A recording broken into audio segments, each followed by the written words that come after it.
The clones had finally landed on Utapau, and while their fleet was still battling against the enemy, the first of the troops set out to free the locals. Qui-Gon Jinn led this attack as Obi Wan would join the second incoming wave.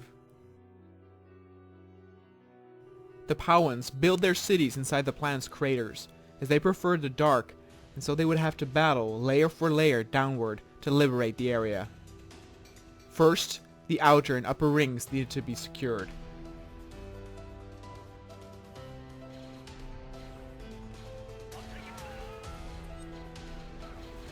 The round shape of the cities and layers gave the droids an advantage, as they could easily encircle the enemy. But their issue was that with the opening created by the clones above the planet's surface, they were cut off from reinforcements. Battles would be chaotic. With walkers in armor rolling down in narrow areas, the infantry need to be careful not to be slain by default of cluttering up too much. Thin bridges connected the opposite sides and were deadly falling traps for those not paying attention. On all sides, the clones attacked and advanced in the hopes to link up and force the droids from this position.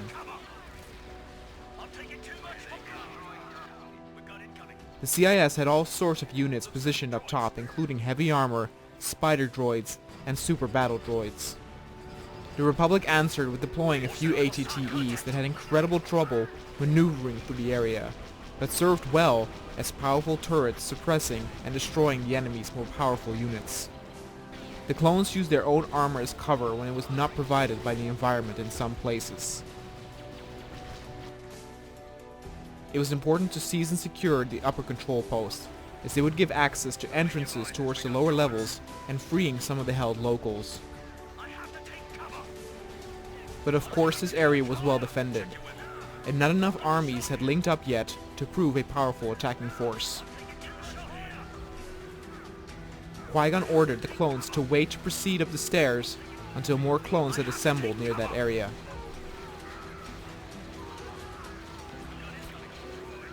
Both factions had skirmishes all over the place, and both had minor victories and losses.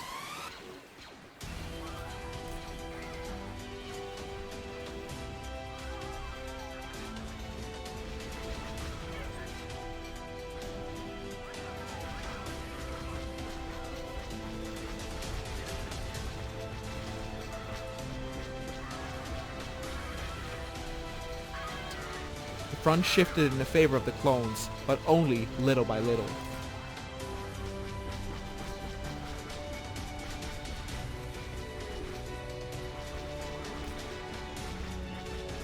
With the increasing number of armor deployed by the clones, many of the CIS spider droids got crushed or destroyed rapidly.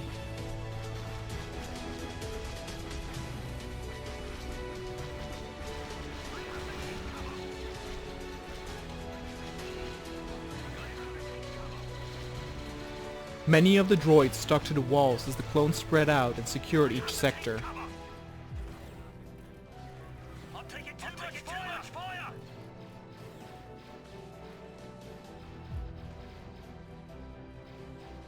The layers and rings on Utapau were treacherous mazes with many passages, hallways, and alcoves being parallel to each other.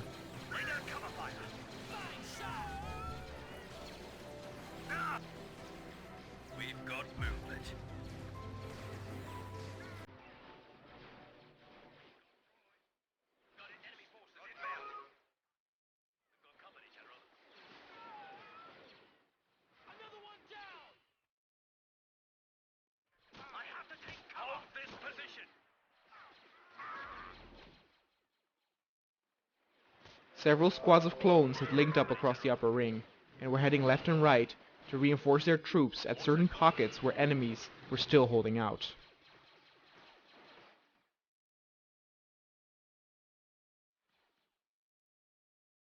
In this chaos, there were some droids who were overlooked by the clones, and for a brief moment, clones and clankers ran hastily amongst one another in a moment of confusion as the pile of bodies and wrecks increased each minute.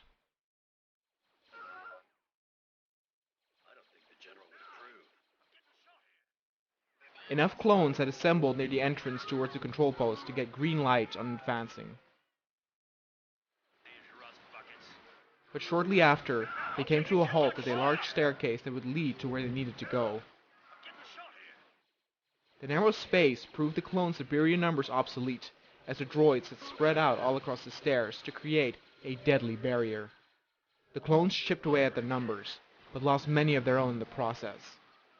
But the clones' dedication was unscathed, as more and more troops headed in to reinforce and drive the droids further up. In the meantime, the Republic was further gaining territory across the Outer Ring, their smaller walkers leading on their large group of soldiers. In some areas, the Separatists had more elite units stationed, like Magna Guards and Commando droids. Accompanied by powerful super battle droids, these areas proved difficult to take.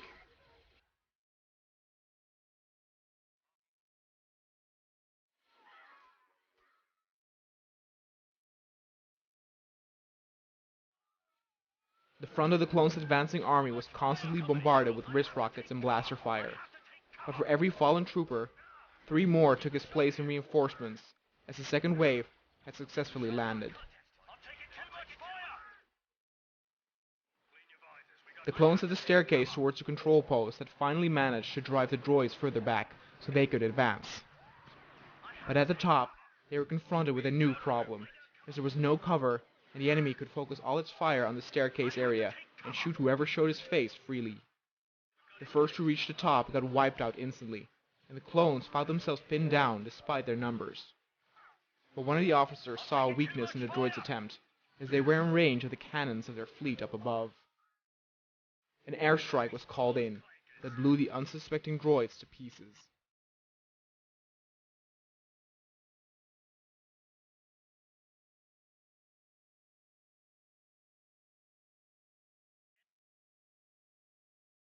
All that was left from the control center was a narrow passage where more elite droids had stacked up their defenses.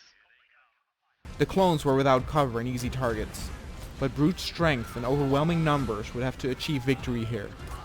The center had to be taken at all costs, and Qui-Gon kept sending in more troops.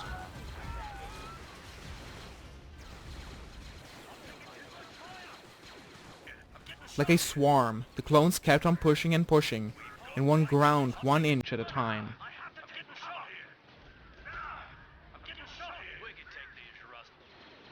With each droid taken out, the defense crumbled until they were finally pushed back far enough to where the clones could actually win some significant ground.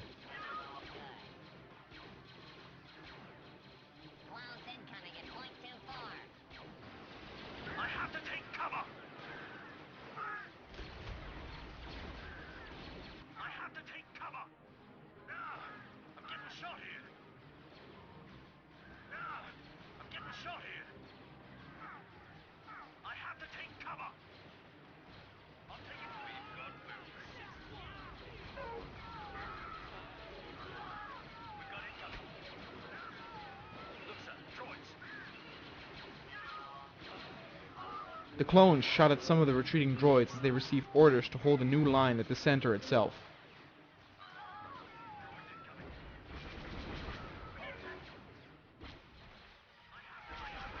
The wounded were dragged to the chamber parallel to the passage as the soldiers who were still capable of fighting prepared for taking the center.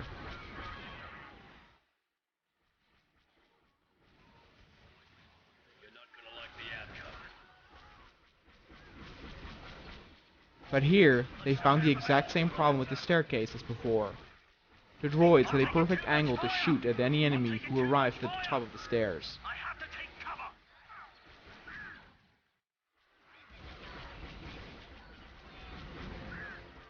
To make matters worse, they even had destroyer droids which were able to shoot non-stop.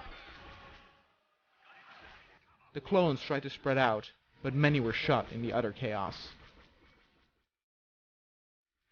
The same tactic as before could not be used, as an airstrike on the center would be disastrous. The clones were pinned once again, and instead of focusing on the stronger units, they got the order to take out the weaker ones first to decrease their number. Over time, and with much dedication, the clones managed to clear most of the weak units to focus on the super battle droids with their incredibly deadly rockets.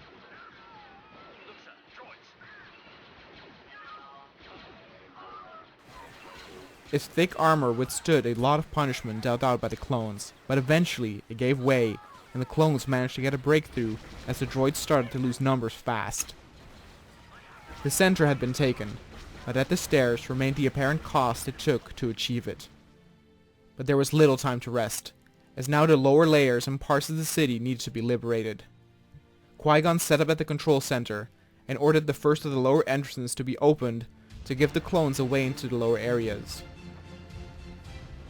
Fighting here was easier, as the roads were not as narrow. It meant there was less cover for the infantry, but at least they could spread out more.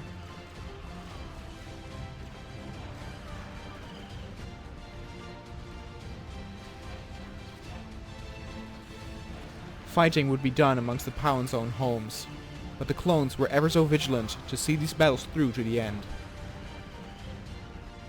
Qui-Gon managed to free some of the Pau'ans who were imprisoned at the top layer. The highest ranking local told him that more of his people were taken and held at the lower layers, and he requested to fight alongside the clones with his men. Qui-Gon could see the advantage in morale and support and approved. The clones would provide them with weapons so they could fight alongside them. Obi-Wan was informed that not all entrances to the lower levels could be accessed from here. The droids must have tampered with the security protocols, and they established that 3 more exits and entrances could only be controlled from a small console on a platform on the outer ring at the location still held by the droids. Obi-Wan notified his former master on the situation, and Qui-Gon requested Obi-Wan to head down to the current opened entrance to help out the clones hold the lower levels until more of the entrances were opened. Obi-Wan left, and Qui-Gon called for a specialist clone squad led by a clone officer named Rain. Qui-Gon informed Rain about the platform with the console on it. It was a small platform that could only fit a handful of men. He requested Rain to bring his engineers and hacking specialists to bypass the droid security to give access to the lower levels. He ordered Rain and his men to fight alongside the next wave of troops hitting the outer ring, but to divert from the main group during the fight to sneak past the main droid forces and gain access to the platform. As the clones were in the process of migrating their heavy walkers down to the lower passages, the Pau'ans started their fight alongside the clones on the upper level to clear it once and for all from the remaining Separatist units. Rain and his men fought alongside as well. The remaining droid units were not very difficult to deal with. Many of them were standard models, excluding a few destroyer droids and dwarf spider droids. I'm taking too much fire! I have to take cover! I'm getting shot here! But enough ground had already been taken to secure a victory for the clones and locals, as they rid themselves of their enemy one at a time.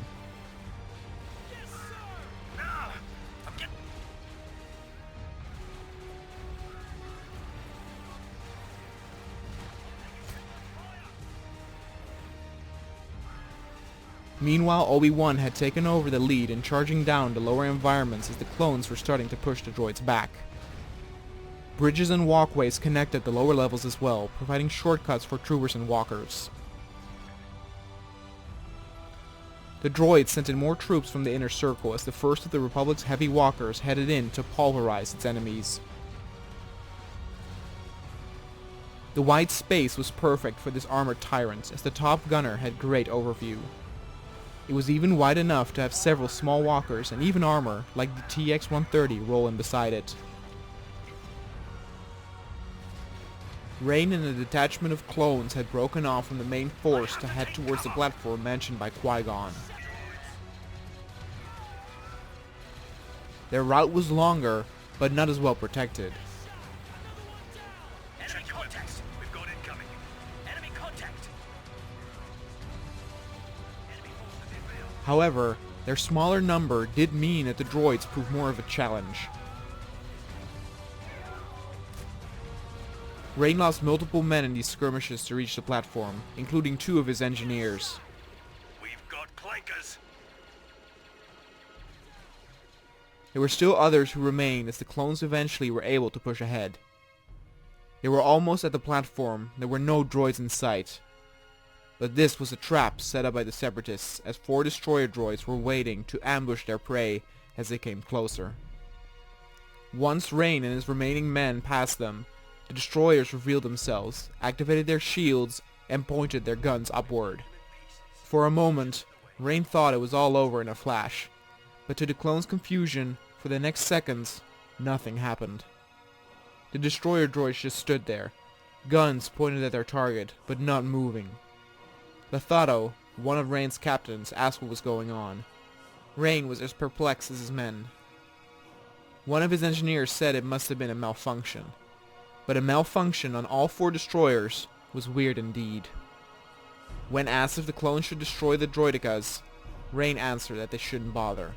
It didn't seem there would be any threat, and with their shields still up, it would only cost time and effort that they could use to reach the platform. The clones left, as the destroyers still stood there, motionless. Once they reached the platform, Rain got his best hacking specialist, Silo, on the job to bypass and open the locked entrances. Their attempt did not go unnoticed, as Lethato informed Rain that enemy droids were approaching. Rain urged not to open fire, as they needed more time to bypass, and fighting on the small platform would be suicide. One of the other clones joked that maybe these would malfunction too. The clones at the front said they would surrender as the droids pointed their weapons towards them. Silo only needed another minute, and Rain whispered to stall the droids. The droid officer informed the clones that if they would not comply immediately, they would be executed. They got the order to hand over their weapons. The clones won some time by slowly handing over less important items like smoke grenades and secondary ammunition. Then suddenly, shots were fired from behind the droids. The clankers seemed completely unaware to this, and to Rain's surprise, the ones who were doing the shooting were fellow Separatist droids. As the last of the enemy battle droids fell to the ground, the clones on the platform watched with open mouth and amazement. "Could someone explain to me what just happened?" screamed one of the clones. The droids who came to their aid on the bridge all spread out and set up a guarding position. Then, from within the group of droids, a white figure appeared. It was the clone engineer Rox, who stood before Rain and his men.